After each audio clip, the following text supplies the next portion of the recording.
আল্লাহ রাসূল বলেছেন, উম্মত যখন তুমি মৃত্যুর সংবাদ পাবে, যখন তোমার আত্মীয়র মধ্যে মৃত্যুর খবর পেয়ে যাবে, তখন তুমি এই দোয়াটা পড়িও, ইন্না লিল্লাহি ওয়া ইন্না ইলাইহি রাজিউন, আল্লাহুম্মা আজুরনি ফি মুসিবাতি ওয়া আখলিফ লি খায়রাম মিনহা। নারে তাকবীর। আল্লাহর নবীর স্ত্রী উম্মে সালমা, তখন কিন্তু নবীর সাথে বিয়ে হয়নি। ইয়ার স্বামীটা যখন মারা গেল আবু সালমা, তখন নবীর কানে খবর গেল যে উম্মে সালমার পুরুষ আবু সালমা মারা গেল। নবী তখন ওর কাছে গেলেন, যাওয়ার পর বলছেন যে, এই উম্মে সালমা তুমি পড়ো, ইন্না লিল্লাহি ওয়া ইন্না ইলাইহি রাজিউন, আল্লাহুম্মা আজুরনি ফি মুসিবাতি ওয়া আখলিফ লি খায়রাম মিনহা। আল্লাহ যে মুসিবত আমার কাছে ছিল, আল্লাহ এর থেকে আমাকে ভালো তুমি বদলা দিও। মাটি হয়ে গেল। তখন উম্মে সালমা বলছেন যে, হারে হার পুরুষটা এত ভালো ছিল, এর থেকে কি আর কেউ পুরুষ ভালো হইতে পারে? এই যে মরে গেল, আর আল্লাহ রাসূল দুয়া শিখাইলেন যে তুমি দুয়াটা পড়ো যে আল্লাহ যে তোমার পুরুষ ছেলে এর থেকে তোমাকে ভালো পুরুষ দেয়, ভালো বদলা দেয়। এর থেকে কি ভালো পুরুষ হইতে পারে? তো কবরে চলে গেল। ঠিক যখন তার ইদ্দত কেটে গেল, সুবহানাল্লাহ, যখন তার ইদ্দত পার হয়ে গেল, আল্লাহর নবী নিকার জন্য, বিবাহের জন্য উম্মে সালমাকে পেগাম দিয়ে দিলেন, উম্মে সালমা রে, আমি তোকে বিয়ে করব, যদি তুমি রাজি থাকো আমি নবী তোমাকে আমি স্ত্রী বানিয়ে দেব। যখন এই কথাটা বলা, ওরে আল্লাহ, উম্মে সালমা তখন বলছেন, আল্লাহ তোমার কোরআন সত্য, তোমার নবী সত্য, তোমার নবীর দোয়া সত্য। আল্লাহ আমি ভেবেছিলাম আবু সালমা আমার স্বামী মারা গেল, ইয়ার থেকে দুনিয়াতে আমার পুরুষ কিন্তু বেশি ভালো হইতে পারে না, কিন্তু আল্লাহ জি আজকে দয়ার নবী আমাকে পয়গাম দিয়েছেন, বুঝতে পারলাম দুটা পৃথিবীতে দুনিয়াতে নবীর থেকে বেশি ভালো স্বামী হইতে পারে না। না পারে ভাই? নবীর থেকে ভালো পুরুষ হইতে পারে? পারে না। খুব আহা ভাই আমার, এইবারে তখন ফেরেশতা বলবেন, আল্লাহ তোমার তারিফ করে সালাত দোয়া পড়েছিল। তখন আল্লাহ তাআলা বলবেন, যা ওই মা বাবার জন্য জান্নাতে একটা ঘর বানিয়ে দেগা, সবর করেছে জান্নাতে একটা ঘর বানিয়ে দে, আর ওই ঘরটার নাম রাখ বাইতুল হামদ। আহা আল্লাহ নবীর জামানাতে নবীজি একদিন রাস্তাতে হেঁটে চলে ইচ্ছেন, সহিহ হাদিস, কিসসা কাহিনী বলতে আসেনি, সহিহ হাদিস, রাস্তাতে হেঁটে চলে ইচ্ছেন, এক দু মিনিট, নবীজি রাস্তাতে হেঁটে চলে ইচ্ছেন। এবার একটা মহিলা, একটা বেটি ছেলে কবরে পড়ে পড়ে কাঁদছে, বসে বসে খুব কাঁদছে হাও মাও করে। আল্লাহর নবী তখন মহিলাকে বলছেন, এ আল্লাহর বান্দি, তুমি কার জন্য কাঁদছো? বলছে আমার বেটা মরেছে। সেই বলছে, কাঁদতে হয় না, কান্দিও না তুমি, কাইন্দা কি একে পাইবে? আরে যে মরে গেছে মরে গেছে, কান্দিও না, দুয়া দুরুজ করো। ও মহিলাটা কিন্তু চিনে না যে এটা আল্লাহর রসুল। তখন ওকে কি বলছেন, হ্যাঁ হ্যাঁ তুমি নিজের রাস্তা দিয়ে চলে যাও, তোমার কেহ মরলে তুমি বুঝতে পারতে যে কতখানি ব্যথা, কতখানি দরদ।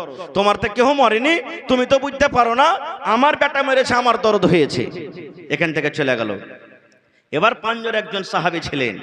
এবার সেই সাহাবী বলছেন মহিলা কি, ও আল্লাহর বান্দি, তুমি কি করে দিলা? আল্লাহর বান্দিরে বলছে, কি হয়েছে?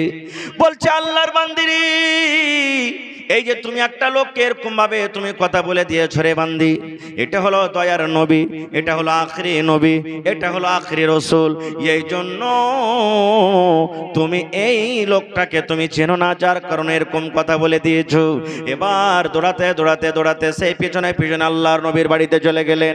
যাওয়ার পর আল্লাহর নবীকে বলছেন, ইয়া রাসূলুল্লাহ, আপনাকে আমি চিনতে পারিনি, জানতে পারিনি নবী গো, যে আপনি আখরি নবী। আর আমি কাঁদবো না, আমি সবর করলাম, আমি ধৈর্য ধরলাম। আল্লাহ রাসূল বললেন, মহিলারি, যখন তোমার বাড়িতে মুসিবত আসবে, তোমার কলিজাতে বুকে যখন ধাক্কা লাগবে, যেমনই তোমার মুসিবতটা বাড়িতে এলো, তুমি প্রথম তোমাকে সবর করতে হবে, হাওমা করে চিৎকার করতে হবে না। ইয়ার মানে হলো সবর। আর কেন্দে কেন্দে কেন্দে চোখ মুখ ফুলিয়ে দিবে, পেটকে ফুলিয়ে দিবে, আর তারপরে যদি বলো আমি সবর করলাম, এর মানে এটা সবর নয়, এর মানে এটা সবর নয়। আজকে আমার মা খালাদের অবস্থা, ওরে আল্লাহ, যদি কোনো সুইনালায় খালি যে কেউ মরেছে, ওর মুখে হাত দেওয়া যাবে না, হাও মা করে চিৎকার করে এমন জোর জোর করে গলা বাজিয়ে বাজিয়ে কানবে, 10-20 বাড়ির মায়ের লোক সব জমা হয়ে যাবে, লাখে পুঁটা না থাকলে সাই সুই করে কানবে, আর একবারে মনে হয় ওরে কি হয়ে গেল। এই তো অবস্থা ভাই আমার। এই যে আজকে মসজিদের জালসা, মসজিদের জালসা না, মসজিদটা কার ঘর? জোরে বলেন কার ঘর? আল্লাহর ঘর। আহা, এই ঘরটা বানাইতে গেলে নেকি আছে না নাই? জোরে বলেন। আল্লাহ নবী বলেছেন, মান বানা লিল্লাহি মসজিদান বানাল্লাহু লাহু বাইতান ফিল জান্নাহ। আমি 5 তলা বাড়ি বানিয়ে দিলাম, বানাইতে হবে, কিন্তু তার ফজিলত বয়ান করা হয়নি। আমি 5 তলা হোটেল বানিয়ে দিলাম, সাংমারমার কামরা দিয়ে, একবারে পাথর দিয়ে আমি বানিয়ে দিলাম, তার ফজিলত বয়ান করা হয়নি। আল্লাহ রাসূল বলেছেন, ও চিমনি বাজার এলাকার মায়েরা, খালারা, ভাইয়েরা শুনেন, দয়ার নবী বলেছেন, উম্মত রে, যদি তোমরা আল্লাহর একখানটা ঘর বানিয়ে দাও, আল্লাহর ইবাদতখানা যদি বানিয়ে দাও, আল্লাহ রাব্বুল আলামিনের ইবাদত করার জন্য, আল্লাহকে রাজি করার জন্য, 5 ওয়াক্ত নামাজ পড়ার জন্য, তাসবিহ তাহলিল জিকির আজকার করার জন্য, আল্লাহর যদি এখন ঘর বানিয়ে দাও রে উম্মত, বানাল্লাহু লাহু বাইতান ফিল জান্নাহ, আল্লাহ রাব্বুল আলামিন তোমার জন্য জান্নাতের ভিতরে এখন ঘর বানিয়ে দিবেন। এই হাদিসের পরে বিশ্বাস আছে না নাই ভাই? দুনিয়াতে যদি আল্লাহর ঘর বানান তো জান্নাতে আল্লাহ ঘর বানাবে। হাদিসের পরে বিশ্বাস আছে না নেই? এখানে হাজী সাহেব আছেন কেউ? এখানে আছে মজলিসে হাজী সাহেব কেউ? এটা মাশাআল্লাহ। হাজী সাহেব দেখবেন যখন হজ করতে গেছিলেন তখন 6 বছর আগে ওর জন্য ওকে টাকা ডালতে হয়েছে। যেমনই টাকা দিয়েছে, এখানে তারের ভিতর ভিতর ভিতর ভিতর ভিতর টাকা চলে গেছে সৌদি আরব। আর ওইখানে যায় হাজী সাহেবের নাম লেখা আছে রুমে, হ্যাঁ অমুক গ্রামের হাজী, নাম এটা, বাপের নাম এটা, এত নম্বর রুমে থাকবে, এটা হলো ওর ডেরা, এতদিন থাকবে, এটা খাবার ব্যবস্থা, এই কুরবানিটা ও করবে, সারা কিছু ওখানে রেডি ছিল। ছিল না? ছিল না হাজী সাহেব? ভাইরে, দুনিয়াতে যদি মানুষ এতখানি করতে পারে, আপনি এখানে বসে আছেন, আহা, দিল্লি যাবেন, কলকাতা, পাটনা যাবেন, আগলা মাসের যাবেন 10 তারিখে আপনি একবারে বোম্বে চলে যাবেন, কম্পিউটার দোকানে গেলেন, টিকিট বানিয়ে দিলেন, আপনার জন্য ওই সিটটা রেডি হয়ে গেল না হলো না? জোরে বলেন হলো না? হলো না? ওই সিটটাতে যদি কেউ বলে যে এটা আমার সিট, বসতে পারবে? বসতে পারবে ভাই? কেউ বসতে পারবে না। তবে বন্ধুরে, মানুষের ইলম, মানুষের জ্ঞানে যদি মানুষ এক দেশ থেকে অন্য দেশে মানুষ ঘর করতে পারে, সুবহানাল্লাহ। এই যে আপনারা দেখেছেন, যারা আমাদের বৈজ্ঞানিক, যারা সায়েন্সে দা জমিনের ওপর পর্যন্ত গেছে, আর এই দুনিয়া থেকে কত লোক জমিনের ওপরে জমিন কেনা, চাঁদের ওপরে জমিন কেনার চেষ্টা করেছেন। এই ভাই মুসলমান, তবে আল্লাহ নবী বলেছেন, উম্মত, দুনিয়াতে যদি আল্লাহর ঘর বানিয়ে দাও, আল্লাহ রাব্বুল আলামিন তোমার জন্য জান্নাতের ভিতরে ঘর বানিয়ে দিবেন। এই যে কাবা শরীফ, যে কাবা শরীফের দিকে মুখ করে আমরা নামাজ পড়ি, আমার হাজী সাহেব হজ করেছেন, তওয়াফ করেছেন, ওই কাবা শরীফে একটা পাথর লাগা আছে, ওই পাথরটার নাম হলো হাজরে আসওয়াদ, যাকে চুমা দিতে হয়। আল্লাহর নবী হযরত ইব্রাহিম আলাইহিস সালাম এবং তার ছেলে ইসমাঈল আলাইহিস সালাম, দুই বাপ বেটাতে কাবা শরীফকে নির্মাণ করেছেন। ওরে সুবহানাল্লাহ, আল্লাহ তাবারক ওয়া তাআলা বললেন, ইব্রাহিম, তুমি এবং তোমার ছেলে যাও যাও, দুইজন মিলে আমার ঘর কাবা শরীফকে বানিয়ে দাও। ওরে আল্লাহ, এবার বাপ বেটা মিলে কাবা শরীফ বানাইতে লাগলেন। ইসমাইল নবী পাহাড় থেকে পাথর মাথাতে করে ডুয়ে ডুয়ে ডুয়ে আব্বাকে দেন, আর আব্বা সুন্দর করে রাজমিস্ত্রি সাজিয়ে সাজিয়ে দেওয়াল খাড়ো করেন। ঠিক 1 থেকে 2 মিটার যখন হয়ে গেল, এবার ওরে আল্লাহ, আমাদের এলাকাতে দেখবেন মিস্ত্রিরা একটা চাঁচড়ি বানিয়ে দেয়, ওরে আল্লাহ একটা উপরে বাতির জায়লা দিয়ে দেয়, ওর উপরে তখন চড়ে চড়ে ঘর তৈরি করে। এই মতো ইসমাইল নবী একটা পাহাড় থেকে সুন্দর ধরনের একটা পাথর নিয়ে এসে দিয়ে দিলেন। এবার ইব্রাহিম নবী সেই পাথরের উপরে চড়ে ঘর বানাইতে শুরু করলেন। আল্লাহ রাব্বুল আলামিন সেই পাথরকে, সেই জায়গাকে এত ভালোবাসলেন, তার নাম রেখে দিলেন মাকামে ইব্রাহিম। আল্লাহুস সামাদ। তো ভাই মুসলমান, বলার মেলায় কথা আছে।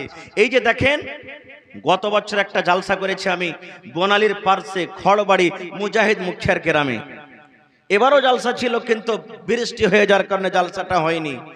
একটা লোক, মসজিদের জালসা ছিল, 7,95,000 টাকা এসে লগত দিলেন, বলেন মৌলানা দোয়া করে দেন, মসজিদের জালসা। আহা, একটা মহিলা 1 লক্ষ টাকা, কেউ 2.5 লক্ষ, কেউ 3 লক্ষ, এই করে করে দান দিয়েছেন।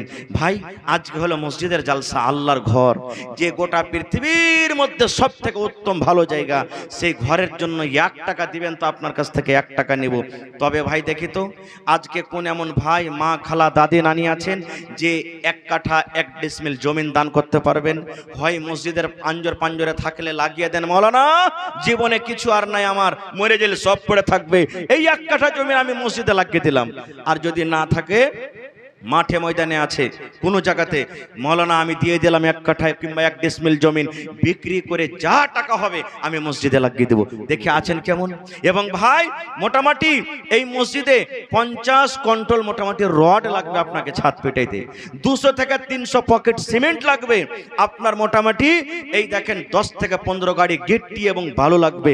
ভাই বেশি আপনার কাছে চাইনি, যে যা পারবেন দিবেন। আইসন তো দেখি 20টা লোক খাড়িয়ে যান, মৌলানা আমি 1 গাড়ি বালু দিলাম, মৌলানা আমি 10 বড়া সিমেন্ট দিলাম, মৌলানা আমি 50 বড়া সিমেন্ট দিলাম, মৌলানা আমি 2 গাড়ি দিয়ে দিলাম, মৌলানা আমি অমুক দিয়ে দিলাম। এই করে করে দেখি কোন আল্লাহর বান্দা আছেন আজকে 10 থেকে 20টা লোক, কেউ 1 গাড়ি বালু, কেউ 1 গাড়ি সিমেন্ট, কেউ 100 বড়া সিমেন্ট, কেউ 1 টাকা গিট্টি দিয়ে দিবেন, কেউ 1 টাকা বালু দিয়ে দিবেন। এরকম ভাবে আল্লাহ ভালো রেখেছেন আল্লাহর ঘরের জন্য। একটু আসেন তো ভাই দেখি একটু আল্লাহর হস্তে। আর 200 পকেট সিমেন্টের আবদার রাখলাম, 10 বড়া, 5 বড়া, 20 বড়া, 2 বড়া, 1 বড়া, এই করে করে। আর মা খালারকে পিন্ডালে চাদর দিয়ে দেন, আপনারা চাদর পেঠিয়ে দেন মা খালাদের পিন্ডালে। মায়েরাকে বলবো আপনারা মন খুলে খুলে টাকা, গলার হার, নাকের, কানের যা পারবেন চটচট চটচট করে 10 থেকে 15 মিনিটের মধ্যে আমাকে দানটা একটু মেহরবানি করে দিয়ে দেন। এই দেখেন গুম নামে আমার একজন ভাই 1100 টাকা দান, আল্লাহুস সামাদ। মোটামুটি ভাই আমার 3 থেকে 4 বড়া সিমেন্টের দাম দান করেছেন, আল্লাহুস সামাদ। ভাই একটু মেহরবানি করে